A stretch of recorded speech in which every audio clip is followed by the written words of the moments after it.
이달 열흘에 너희 각자가 어린 양을 취할지니 각 가족대로 그 식구를 위하여 어린 양을 취하되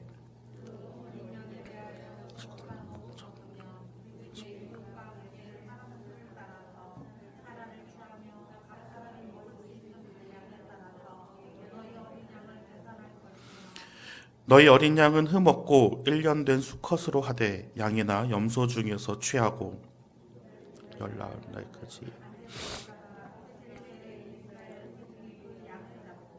그 피를 양을 먹을 집 좌우 문설주와 임방에 바르고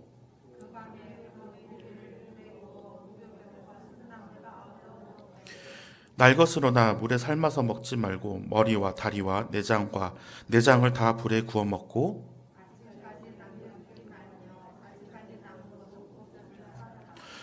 너희는 그것을 이렇게 먹을지니 허리에 띠를 띠고 발에 신을 신고 손에 지팡이를 잡고 급히 먹으라. 이것이 여호와의 유월절이니라.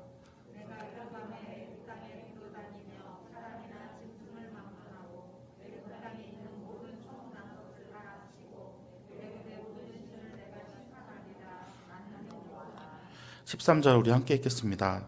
내가 애굽 땅을 칠 때 그 피가 너희가 사는 집에 있어서 너희를 위하여 표적이 될지라. 내가 피를 볼 때에 너희를 넘어가리니 재앙이 너희에게 내려 멸하지 아니하리라. 아멘. 아이들을 이렇게 바라보면은요, 이렇게 설교를 하다가 아이들의 집중력은 1분이 채 되지 않습니다. 저도 처음에 이렇게 전도사로 이렇게 사역을 할 때 아동부를 맡아서 설교를 이렇게 하다 보면 제 말을 듣는지 안 듣는지 잘 모르겠어요. 막 갑자기 일어나가지고 뒤에 가서 쓰레기 버리고 오는 아이들도 있고요. 막 조금 이제 설교가 못 알아듣겠다 싶으면은 뭐 1학년짜리 아이들은 대자로 누워버려가지고 힘들다고, 예, 그렇게 하고 있는 아이들도 있습니다. 그리고 말을 참 안 들었어요. 얼마나 말을 안 듣든지 제가 얘네들을 어떻게 하면 좋을까, 혼내야 되나, 뭐 벌을 줘야 되나 막 그러다가 언제 한 번은 제가 아동부 때를 한번 생각을 해봤습니다. 제가 더 못되게 굴었던 기억이 납니다.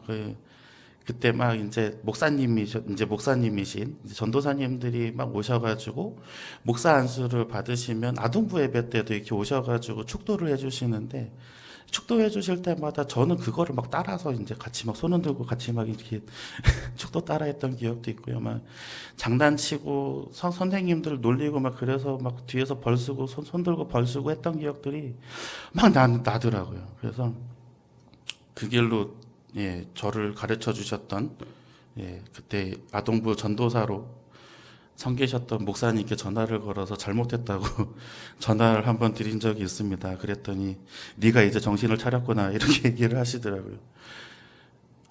그런데도 불구하고요, 신앙생활을 하면서 교회에 있던 아이들은 그게 기억이 다 납니다. 내가 떠들었던 기억, 내가 잘못했던 것들, 그리고 그때 목사님이, 선생님이 이야기해 주셨던 것들이 기억이 날 때가 있어요. 그래서 저는 사역을 하면서 항상 아이들한테 당부를 합니다. 무엇을 해도 좋으니까 교회 안에만 있어라, 제발. 그래, 밖에서 그냥 뭐 너희들이 혼나든, 공부를 못한다고 뭐 욕을 먹던, 행동이 불량하다고 다른 사람한테 손가락질을 받던 간에 어떻게 하셨든 간에 제발 교회에 있어라. 그러면 언젠가는 하나님이 너희들을 바꿔주실 거니. 저는 그거를 계속 믿습니다. 그래서 이 아이들이 그냥 교회 와서 놀았으면 좋겠어요. 교회 와서 놀고 교회에서 그냥 좀 부대끼고 있어도, 좀 선생님들은 힘들지도 있어요. 애들 사고 치니까, 잘 말을 안 들으니까, 또 선생님들하고 트러블이 생길 수도 있으니까. 하지만 그 아이들이 언젠가는 변화되는 모습들이 보일 겁니다. 저는 그거를 믿습니다. 그래서, 예, 계속 그렇게 아이들을 가르치려고 합니다. 사람이 바뀌었다라고 이야기할 때 제일 좋은 케이스가 여기 있습니다. 예, 지난주 토요일 날 2월 5일이 저희 할머니 18주기 기일이었습니다. 네, 감히 제가 고백을 하면은 저는 저희 할머니 안 계셨으면은 여기 없었을 겁니다.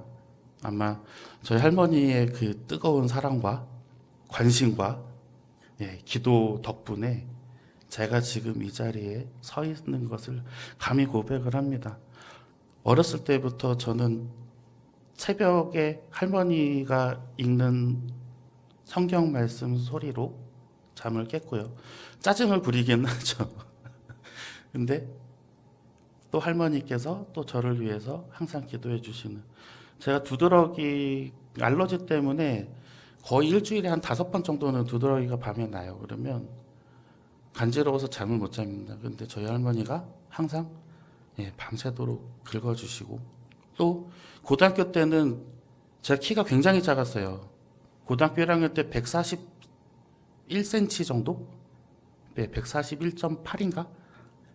그랬는데 고등학교 2학년, 3학년 2년 동안에 제가 거의 30cm가 컸습니다. 밤에 아파서 잠을 못 잤어요. 다리가 너무 아파가지고. 또 그러면 또 할머니가 또 밤새도록 주물러 주십니다. 먹고 싶은 거 있으면 다 만들어 주시고, 또 필요한 것이 있으면 어떻게 해서든 간에 구해 주시고, 그 할머니의 노력으로 제가 이 자리에 서 있음을 고백을 합니다. 초등학교 때, 요새는 이제 PC방이 유행을 하지만 이제 오락실이라고, 저희는 이제 동전 넣고 이렇게 하는 오락실이 너무 재밌었어요. 그래가지고 이제 학교 끝나고 집에도 안 들르고서는 이제 친구들하고 이제 오락실에 가서 막 오락을 하고 있는데 갑자기 뒤에서 할머니가 싹 나타나셨어요. 혼나러 오셨나 보다 이랬더니 갑자기 할머니가 너 빨리 나가라, 아빠가 너 찾으러 온다 이러시는 거예요. 그래가지고 진짜 뒷문으로 그냥 정신없이 가방만 메고 막 도망가서 집에 다 가서 앉아 있었더니 아버지가 어디 갔다 왔어 이러시더라고요. 저를 찾다가 이제 오락실을 다 돌아다녔는데 할머니 때문에 저를 못 찾으시고 다시 저를 이제 집에서 찾으셔서 그냥 학교에서 놀다가 왔어 이러고서는 이제 넘어갔던 기억이 있습니다. 죽다 살았죠. 저희 아버지가 정말 무서우셨거든요. 예. 아마 이스라엘도 이런 6월절이 아닌가 싶습니다. 6월절이라고 하는 것이 뭐 다른 게 아니지 않습니까? 넘어가는, 심판을 받지 않고 넘어가는 절기, 그게 6월절입니다. 오늘 본문의 말씀이 그 6월절에 대한 이야기입니다. 이스라엘이 애굽에 들어가게 된 경위가 있습니다. 그렇죠? 지금 살고 있던, 야곱이 살고 있던 땅이 심한 흉년으로 인해서 식량을 사러 갔는데 거기서 때마침 버린 요셉을 보게 되죠. 요셉이 식량을 주는 것보다 이쪽이 더 풍족하니 애굽에 들어와서 살아라 라고 권유를 합니다. 그래서 애굽에 이제 야곱의 가족들 70명이 들어가서 살게 됩니다. 요셉으로 인해서 어떻게 보면은 야곱의 아들들, 이스라엘의 자손들이 구원을 받게 되는 것이죠. 근데 뒤로 이렇게 시간이 흘러서 400년이 넘는 시간을 뒤로 헤아려 보니까 이게 애굽이 이스라엘을 핍박하는 상황에 오게 되었습니다. 그러면 애굽에 들어가게 된 것은 하나님이 원하셨던 것일까요? 원하시지 않았던 것일까요? 분명히 하나님께서는 심한 흉년이 들었을 때 하나님께서는 길을 열어주셨습니다. 오늘 말씀을 하나 읽어보겠습니다. 창세기 50장 20절의 말씀입니다. 우리 화면에 보이시는 대로 함께 읽겠습니다.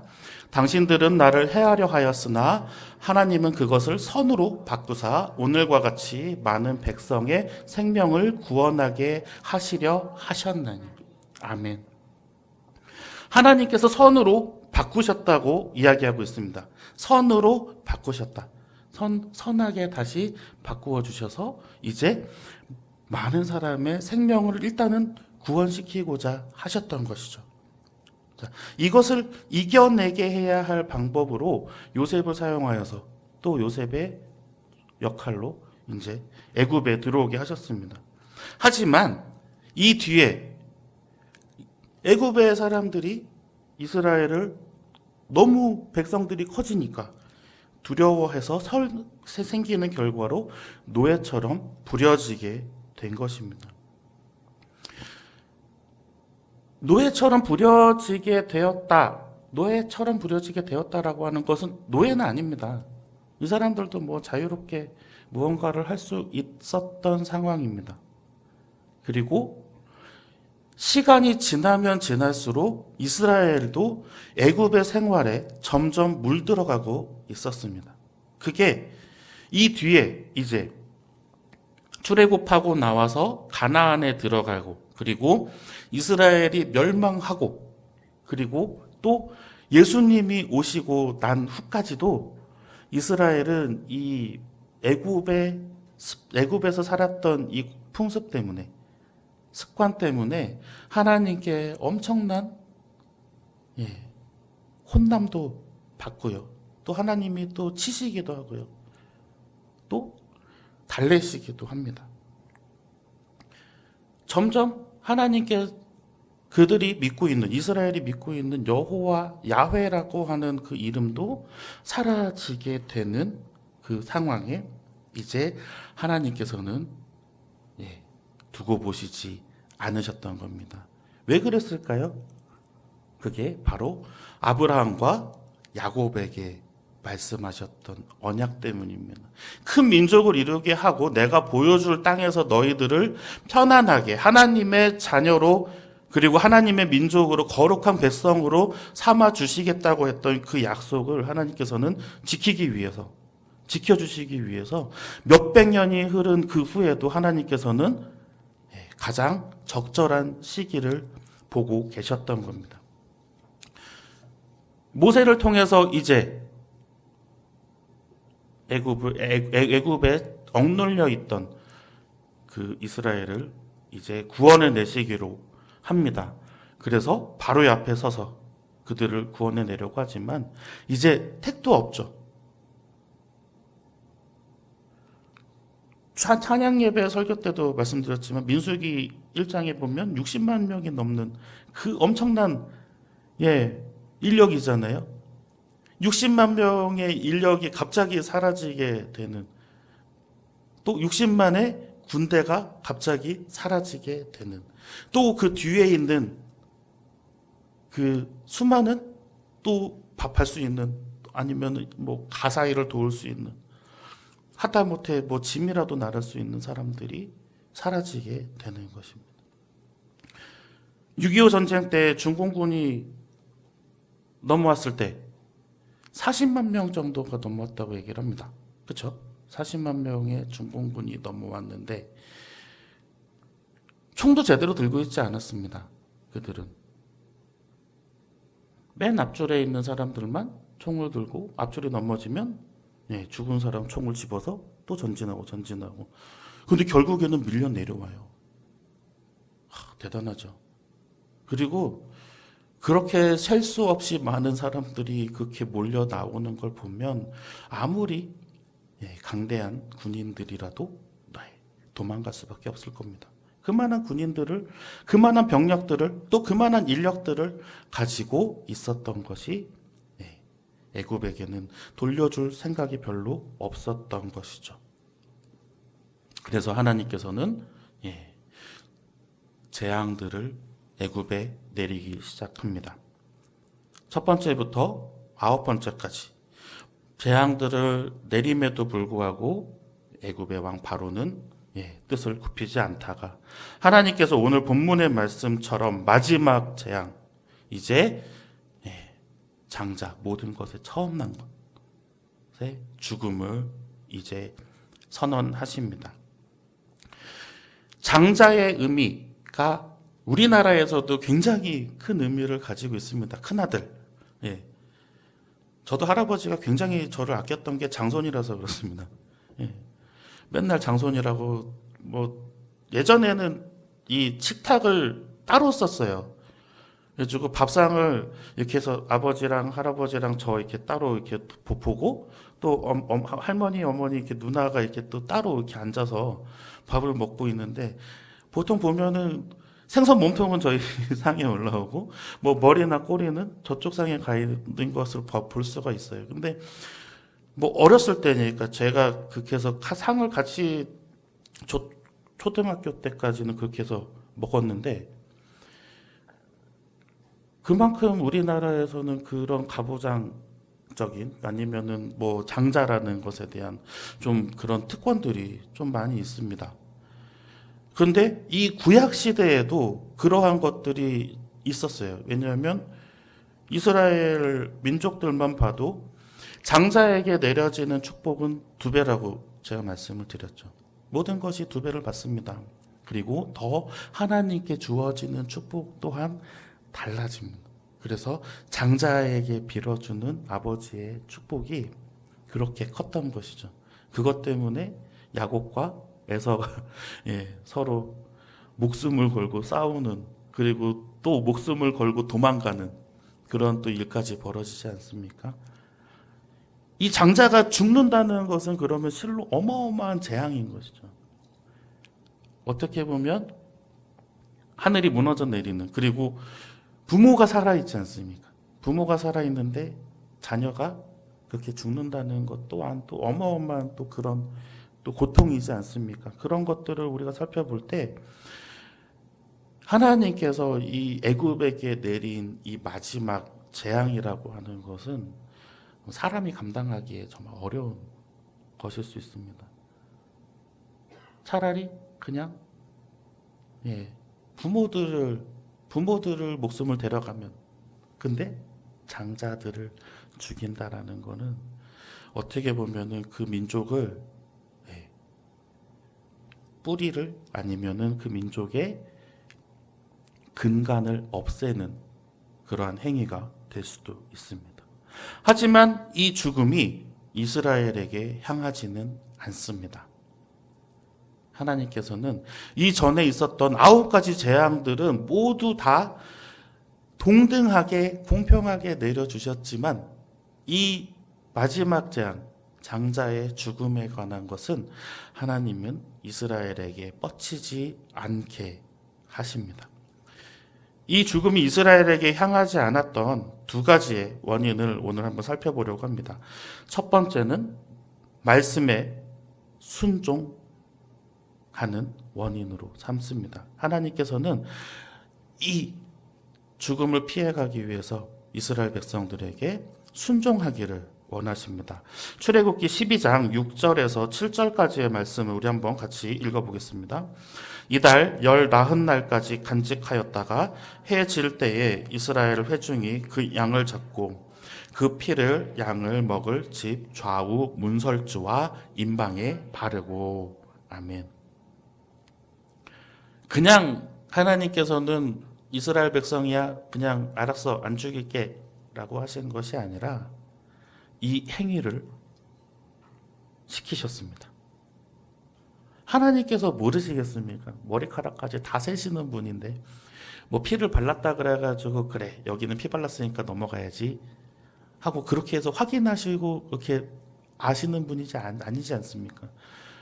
눈에 딱 봐도 그냥 한눈에 봐도 그래 이스라엘 백성들 따로 그래 애굽 백성들의 처음 난 것들만 다 죽여 해도 말대로 되실 분입니다.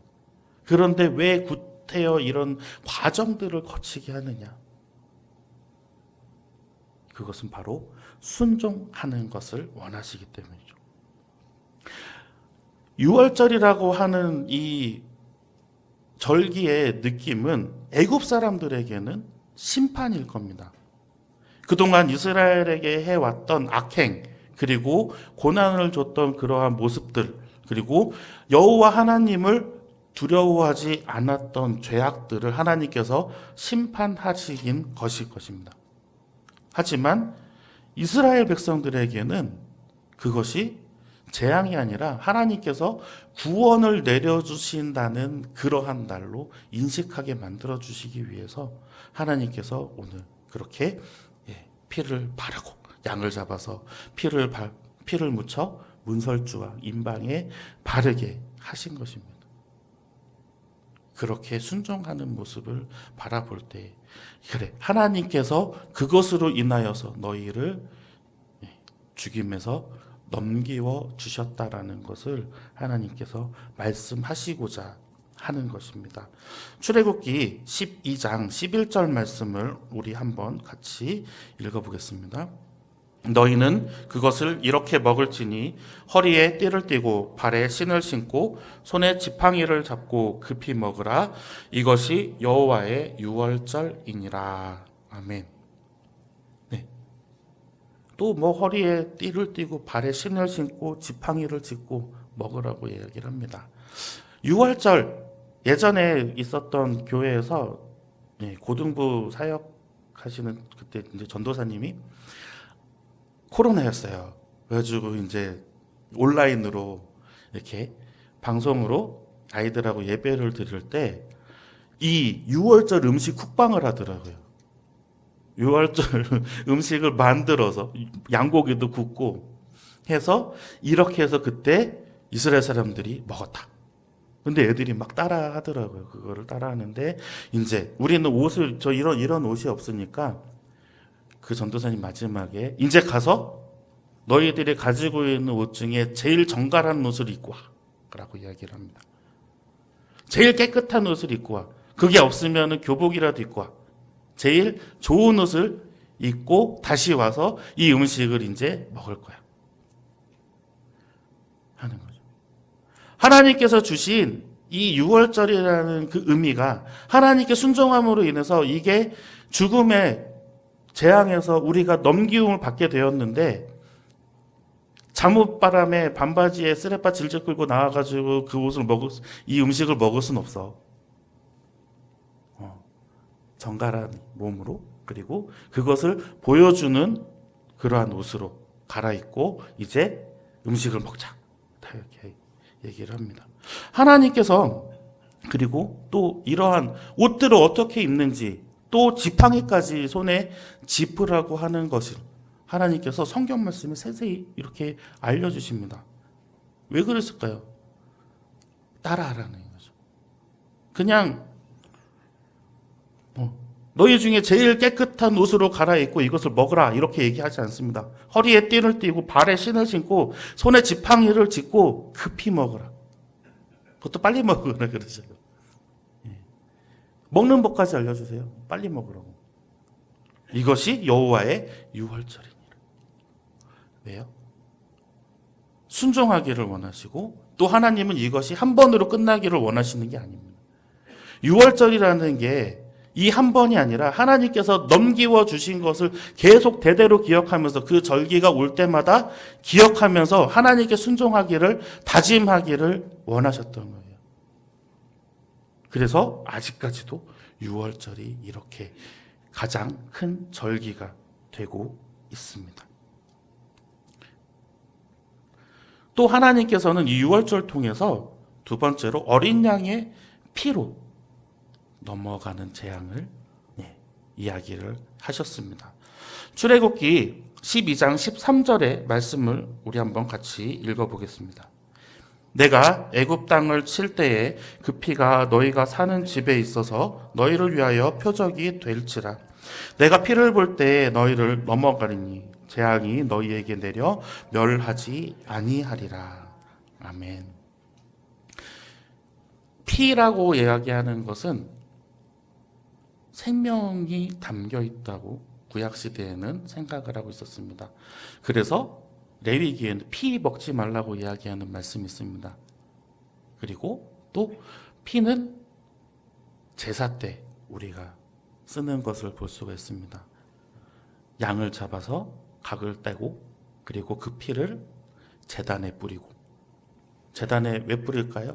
죄를 사함에 하나님께서 그 죄를 없애 주시는 것을 기원함으로 그 피를 뿌립니다. 피 뿌리는 방법이 여러 가지가 있습니다. 그냥 일반적인 우리가 이제 죄악을 그냥 개개인의 죄를 이제 사함을 이제 구할 때는 제단에다 뿌리지만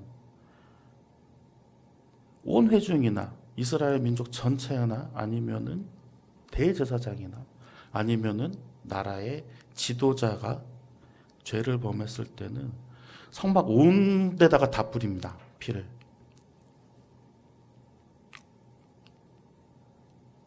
그리고 그 어떤 피로도 우리가 용서받지 못했던 우리의 죄악 때문에 골고다에서 예수님이 피를 쏟으신 거죠. 그 피는 문설주에 발랐던 이 6월절에 애굽의 땅에서 문설주에 발랐던 이스라엘 백성들의 이 피는 그러한 죄의 속함의 죄를 용서받음의 의미도 담겨 있습니다. 이 죄악으로 인하여서 이 애굽에 살면서 애굽에 살고 있던 그 습성으로 인하여서 여호와를 멀리하고 내가 받고 있는 이 고통이 무언지도 모르면서 애굽에 있었던 이방신들을 섬기는 정말 아직까지도 뿌리 뽑히지 못했던 정말 몇백 년이나 몇천 년 동안 뿌리 뽑히지 못했던 이 바알의 그 이방신들의 또 애굽의 풍습에 하나님께서 그 죄를 사해 주시려고 이제 문설주와 임방의 피를 바르는 거죠. 하나님께서는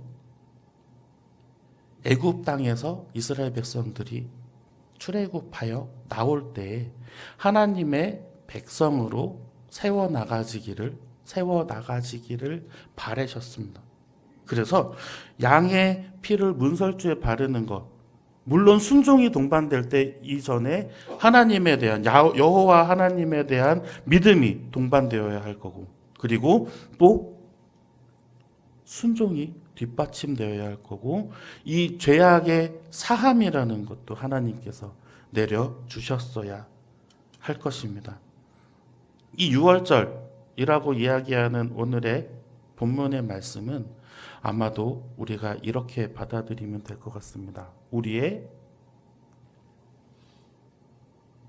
지난날의 잘못된 습관과 그리고 하나님을 멀리했던 모습들을 우리가 다시 한번 하나님 앞에 내려놓으며 하나님의 죄악을 하나님께 이 죄악된 모습을 우리의 문설주와 임방에 바르면서 속죄함을 다시 한번 간구하는 그러한 때로 삼으시기를 바랍니다. 하나님께 다시 한번 내 믿음을 고백하며 또 하나님께 또 하나님의 말씀대로 하나님의 율법대로 살아가겠다고 다시 한번 순종하며 그리고 하나님께 그 죄악을 이 피를 바름으로 그리고 이제 피 바르면 안 되겠죠. 이제 진짜 피 바르면 안 되니까 회개함으로 우리가 다시 한번 하나님께 정갈한 모습으로 나아가는 우리만의 6월절의 절기가 되어야 할 것입니다.